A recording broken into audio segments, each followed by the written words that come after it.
하나님 아버지의 사랑과 우리 주 예수 그리스도의 은혜와 평강이 저와 여러분 심령 속에 말씀과 성령님으로 충만하시기를 우리 주 예수 그리스도의 이름으로 간절히 축원합니다. 오늘은요, 구약 성경 레위기 23장 23절에서 25절 말씀을 중심으로 나팔절과 다시 재림하시는 주 예수님 그리스도라는 제목으로 저와 여러분이 하나님의 말씀을 받도록 하겠습니다. 먼저 레위기 23장 23절에서 25절 말씀을 보시겠습니다. 여호와께서 모세에게 말씀하여 이르시되 이스라엘 자손에게 말하여 이르라. 일곱째 달 그 첫날은 너희에게 쉬는 날이 될지니 이는 나팔을 불어 기념할 날이요 성회라. 어떤 노동도 하지 말고 여호와께 화제를 드릴지니라. 나팔절은 예수님 사역 중에 예수님의 재림과 관련이 됩니다. 첫 번째, 7월 1일에 드립니다. 7월 1일 나팔절을 지키는 것은 새 출발을 뜻하며 나팔절은 유대력으로는 7월 1일, 민간력으로는 새로운 출발을 뜻하는 정월 첫날을 지킵니다. 이는 예수 그리스도의 예수님의 재림을 예표합니다. 레위기 23장 23절에서 24절인데요. 여호와께서 모세에게 말씀하여 이르시되 이스라엘 자손에게 말하여 이르라. 일곱째 달 그 첫날은 너희에게 쉬는 날이 될지니. 자, 나팔절은 유대력, 즉 7월 1일에 지킨 성회입니다. 하지만 민간력으로는 1월 1일에 해당합니다. 나팔을 불어 이날을 알렸기 때문에 나팔을 불 날, 나팔을 불어 기념할 날로 불리웠습니다. 이것은 중요한 이달의 계시를 경고하는 것이었습니다. 이날에 사람들은 일을 쉬고 성회를 열어 희생 제사를 드렸습니다. 특별히 이날의 희생 제사는 다른 세 달의 것보다도 많았습니다. 이날은 특별한 위치를 가지고 있었던 것으로 여겨집니다. 신년제로서 나팔절은 모든 것의 완전한 새 출발인 예수님의 재림과 직결이 됩니다. 유대교가 확립이 되고 나서 1세기경부터 이는 민간력을 따라 신년제, 즉 해의 머리란 의미로 칭해졌습니다. 이는 신약적으로 주 예수님 재림과 연결이 됩니다. 미래에 성취될 예수님의 재림은 모든 것을 새롭게 하는 참되고 완전한 새 출발입니다. 이 면에서 신년제로도 칭해지는 나팔절은 앞에서 말씀드렸듯이 나팔 불날로도 칭해지는데, 이는 예수님의 재림을 알리기 위해 나팔을 부는 것과도 직결이 됩니다. 그래서 요한계시록 10장 7절을 보시면 일곱째 천사가 소리내는 날 그 나팔을 불게 될 때에 하나님의 비밀이 그 종 선지자들에게 전하신 복음과 같이 이루리라. 또 요한계시록 11장 15절에 보시면요, 일곱째 천사가 나팔을 불매 하늘에 큰 음성들이 나서 가로되 세상 나라가 우리 주와 그 그리스도의 나라가 되어 그가 세세토록 왕노릇 하시리로다 하니. 첫 번째요, 예수님의 재림의 날은 모릅니다. 마태복음 24장 36절입니다. 그러나 그날과 그때는 아무도 모르나니 하늘의 천사들도 아들도 모르고 오직 아버지만 아시느니라. 자, 예수님 재림에 대해 우리가 확고히 해야 하는 진리가 있습니다. 곧 재림 날과 때는 사람으로서는 누구도 모른다는 사실입니다. 시한부 종말론자들은 몇 년 혹은 몇 월, 며칠을 규정하려고 합니다. 하지만 예수님께서 하신 이 한마디로 모든 그릇된 추측은 제거되고 맙니다. 위에서 아까 말씀드린 한글 성경의 본문 중에 아들도 모르고는 옳지 못한 번역입니다. 영역본 중에 히브리어나 헬라어 원문을 가장 잘 직역한 그런 그 본문을 보면 이렇습니다. 그리고 그날과 시에 관해서는 누구도 모르며 심지어 하늘의 천사도 모르며 오로지 아버지만 아신다 라고 말씀하고 있습니다. 또 킹 제임스 버전에는요, 그러나 그날과 그 시는 어떤 사람도 하늘의 천사도 모르며 오로지 아버지만 아시느니라.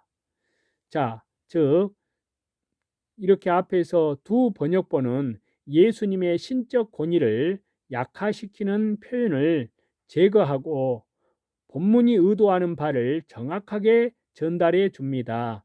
하나님께만 속한 이날, 우리는 그날이 언제인지 계수하려 하기보다 성령님 충만함으로 무장하고 그날을 고대하고 준비해야 합니다. 그렇게 할 때 우리에게 예수님의 재림은 축복의 날이 되며 모든 것을 새롭게 하시는 새 출발의 날이 펼쳐집니다. 두 번째는요, 때와 시기는 알 바가 아닙니다. 사도행전 1장 6절에서 7절입니다. 그들이 모였을 때 예수님께 여쭈어 이르되 주께서 이스라엘 나라를 회복하심이 이때니까 하니 이르시되 때와 시기는 아버지께서 자기의 고난에 두셨으니 너희가 알 바 아니요. 자, 마태복음에서와 마찬가지로 승천 직전에도 예수님은 때와 시기에 대해서는 알 바 아니라고 단정하십니다. 그래서 데살로니가전서 5장 1절에서 2절인데요. 형제들아, 때와 시기에 관하여는 너희에게 쓸 것이 없음은 주의 날이 밤에 도둑같이 이를 줄을 너희 자신이 자세히 알기 때문이라. 또 마태복음 24장 42절인데요. 그러므로 깨어 있으라. 어느 날에 너희 주가 임할는지 너희가 알지 못하느니라. 또 베드로후서 3장 12절에서 13절인데요. 하나님의 날이 임하기를 바라보고 간절히 사모하라. 그날에 하늘이 불에 타서 풀어지고 물질이 뜨거운 불에 녹아지려니와 우리는 그분의 약속대로 의가 있는 곳인 새하늘과 새 땅을 바라보도다. 중요한 것은 교회 신앙을 지키며 말씀 인도를 따르며 성령님으로 충만한 삶, 깨어있는 삶을 사는 것입니다. 다른 한편으로 예수님 재림의 날을 계수하는 것은 불필요하지만 그날을 사모하며 사는 자세는 절실합니다. 이렇게 사는 이에게 모든 것을 새롭게 하시는 새 출발의 날, 재림의 날은 축복으로 다가오게 됩니다.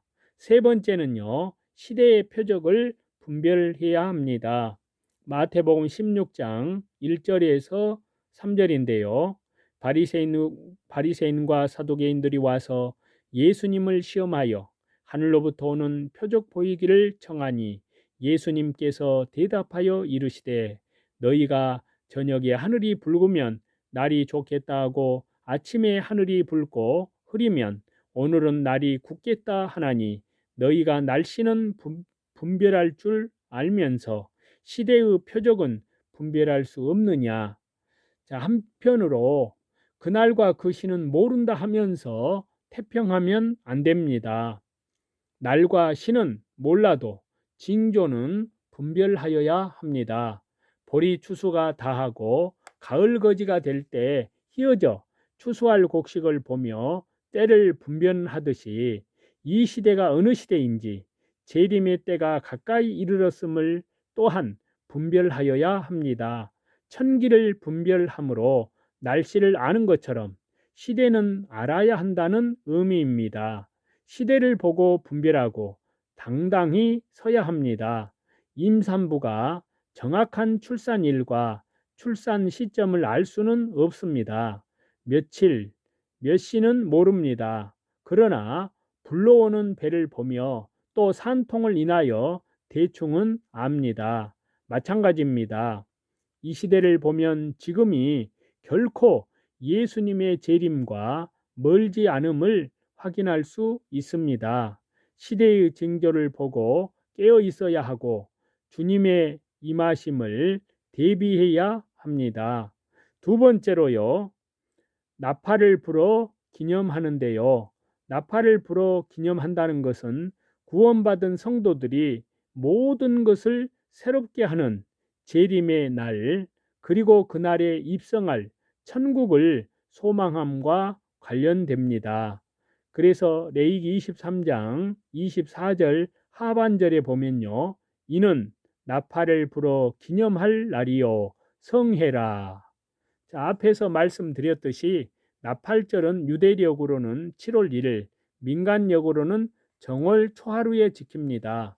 성경의 인물, 사건, 제도 등은 다 깊은 영적 의미를 갖습니다. 나팔 절날의 수도 그렇습니다. 유대력 7월 1일은 7은 완전수, 1은 새 출발의 수, 민간력 1월 1일은 1은 새 출발의 수, 중복, 완전한 새 출발의 수, 이렇습니다.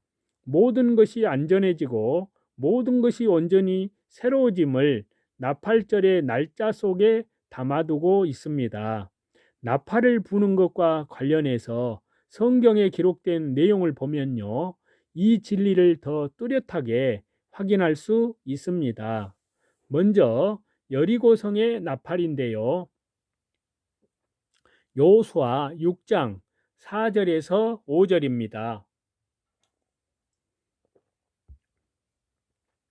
제사장 7은 7 양각 나팔을 잡고 언약궤 앞에서 나아갈 것이요, 7째 날에는 그 성을 7번 돌며 그 제사장들은 나팔을 불 것이며, 제사장들이 양각 나팔을 길게 불어 그 나팔 소리가 너희에게 들릴 때에는 백성은 다 큰 소리로 외쳐 부를 것이라. 그리하면 그 성벽이 무너져 내리리니 백성은 각기 앞으로 올라갈지니라 하시매. 여리고성을 정복할 때의 모습인데요, 제사장 7이 양각 나팔을 잡고 언약궤 앞에서 나아가 7째 날 성을 7번 돌며 나팔을 불었습니다. 그러자 여리고성이 무너져 내렸습니다. 여기에서 제사장은 예수님을 예표합니다. 7은 완전수입니다. 양각 나팔은 양의 뿔로 만든 것입니다. 뿔은 권세를 뜻합니다. 그렇기 때문에 양각 나팔은 예수님 권세의 선포입니다. 언약궤도 예수님이십니다. 7째 나팔은 마지막 나팔입니다. 이는 역사이지만 예수님의 재림 때 이루어질 일을 보여줍니다. 마지막 예수님 재림 때 나팔 소리 앞에서 사단 마귀의 권세, 음녀의 권세가 무너집니다. 그래서 요한계시록 18장 2절에는요, 힘찬 음성으로 외쳐 이르되 무너졌도다 무너졌도다 큰 성 바벨론이여, 귀신의 처소와 각종 더러운 영이 모이는 곳과 각종 더럽고 가증한 새들이 모이는 곳이 되었도다. 예수님 재림의 나팔 소리와 함께 최후의 심판이 일어나며 하나님의 구속의 역사가 완성됨을 뜻합니다. 두 번째로 희년의 나팔인데요, 구약 성경 레위기 25장 8절에서 12절입니다. 너는 7 안식년을 계수할지니 이는 7년이 7번인즉 안식년 7번 동안 곧 49년이라. 7째 달 열흘 날은 속죄일이니 너는 뿔 나팔 소리를 내되 전국에서 뿔 나팔을 크게 불지며 너희는 50년째 해를 거룩하게 하여 그 땅에 있는 모든 주민을 위하여 자유를 공포하라. 이 해는 너희에게 희년이니 너희는 각각 자기의 소유지로 돌아가며 각각 자기의 가족에게로 돌아갈지며 그 50년째 해는 너희의 희년이니 너희는 파종하지 말며 스스로 난 것을 거두지 말며 가꾸지 아니한 포도를 거두지 말라. 이는 희년이니 너희에게 거룩함이니라. 너희는 밭의 소출을 먹으리라. 희년은 모두 얽매이던 것이 제거되고 모든 빚을 탕감받고 모든 것이 회복되는 축복, 자기의 소유주로 돌아갈 수 있게 되는 축복의 역사가 일어납니다. 이때 나팔을 붑니다. 뿔 나팔 소리를 크게 불어 자유가 온전히 공포됩니다. 예수님 재림 때에 성도들의 죄가 완전히 사라져 버립니다. 그리스도의 완전한 신부가 되고 완전히 영화롭게 됩니다. 자기 소유지로 돌아간다는 것은 천국으로 돌아감을 뜻합니다. 즉 희년에 크게 울리는 뿔 나팔 소리는 바로 예수님 재림의 나팔 소리입니다. 나팔 소리와 함께 예수님 재림이 임하고 완전한 희년인 천년 왕국이 임합니다. 세 번째로 예수님의 재림 나팔 소리입니다. 데살로니가전서 4장 16절에서 17절인데요. 주께서 호령과 천사장의 소리와 하나님의 나팔 소리로 친히 하늘로부터 강림하시리니 그리스도 안에서 죽은 자들이 먼저 일어나고 그 후에 우리 살아남은 자들도 그들과 함께 구름 속으로 끌어올려 공중에서 주를 영접하게 하시리니 그리하여 우리가 항상 주님과 함께 있으리라. 사도 바울은 예수님 재림 때 이루어질 사건으로 하나님의 나팔 소리가 울려 퍼지리라고 말했습니다. 그 나팔 소리와 함께 예수님께서 강림하십니다. 그날에 우리는 죄에서 완전히 자유케 된 부활의 몸, 변화의 몸을 입고 공중에 끌어올려져 주님을 영접하게 됩니다. 영원히 주님과 함께 있게 됩니다. 그래서 요한계시록 10장 7절을 보시면요. 일곱째 천사가 소리내는 날 그의 나팔을 불려고 할 때에 하나님이 그의 종 선지자들에게 전하신 복음과 같이 하나님의 그 비밀이 이루어지리라 하더라. 사도 요한은 이를 일곱째 천사가 소리내며 그의 나팔을 불 때라고 표현합니다. 일곱째 천사의 나팔도 똑같은 말씀이십니다. 나팔을 불려고 할 때에 선지자들에게 전한 복음과 같이 하나님의 비밀이 이루어지게 됩니다. 모든 역사가 다 완결되고 모든 예언이 다 성취됩니다. 모든 것이 다 예수님의 재림과 더불어 완결됨을 뜻합니다. 크게 세 번째로 화제로 드립니다. 나팔절의 화제는 예수님의 재림 준비를 위한 철저한 예수님의 신앙, 십자가의 신앙을 뜻합니다. 레위기 23장 25절인데요. 어떤 노동도 하지 말고 여호와께 화제를 드릴지니라. 나팔절에 지켜야 할 것으로 두 가지를 말씀하시는데요. 첫째는 어떤 노동도 하지 말아야 한다는 것입니다. 이는 이 시대 주일날 일하는 것과 관련되는데요.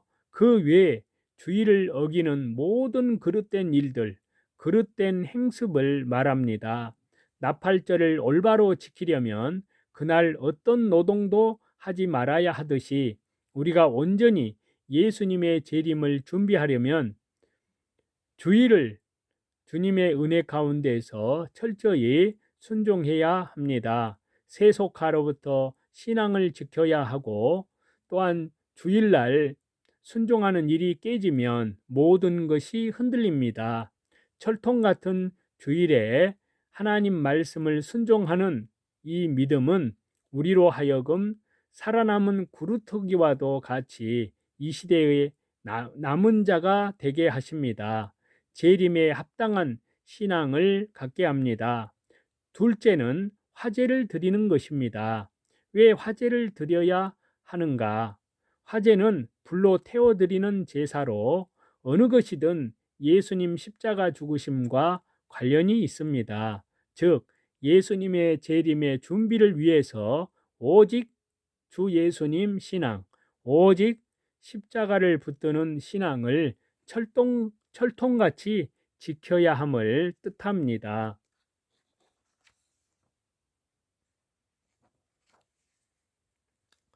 이제 번제의 화제인데요. 레위기 1장 6절에서 9절입니다.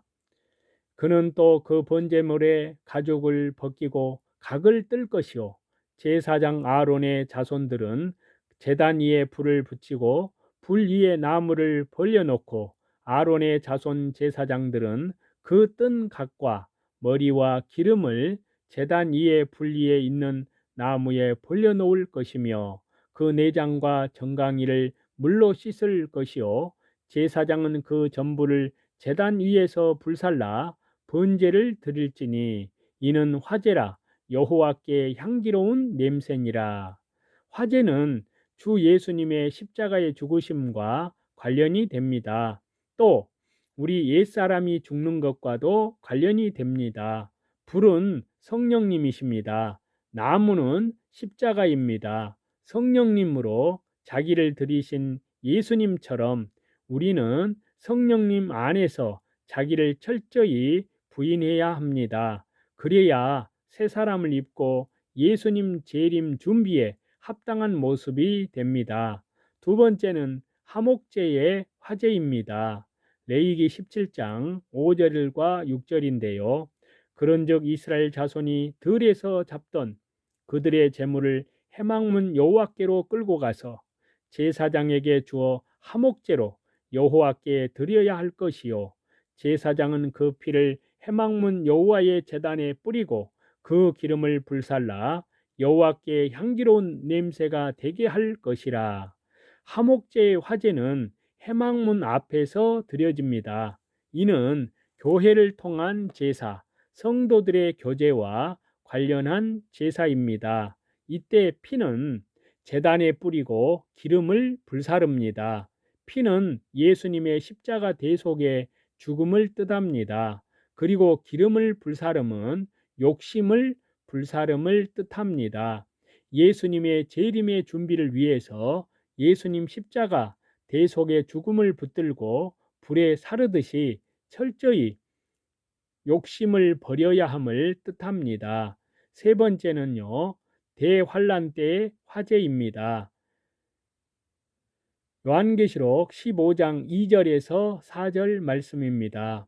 또 내가 보니 불이 섞인 유리바다 같은 것이 있고 짐승과 그의 우상과 그의 이름의 수를 이기고 벗어난 자들이 유리바다 가에 서서 하나님의 검은 고를 가지고 하나님의 종 모세의 노래 어린 양의 노래를 불러 이르되 주 하나님 곧 전능하신 이시여 하시는 일이 크고 놀라우시도다. 만국의 왕이시여 주의 길이 의롭고 참되시도다. 주여 누가 주의 이름을 두려워하지 아니하며 영화롭게 하지 아니하오리이까. 오직 주만 거룩하시니이다.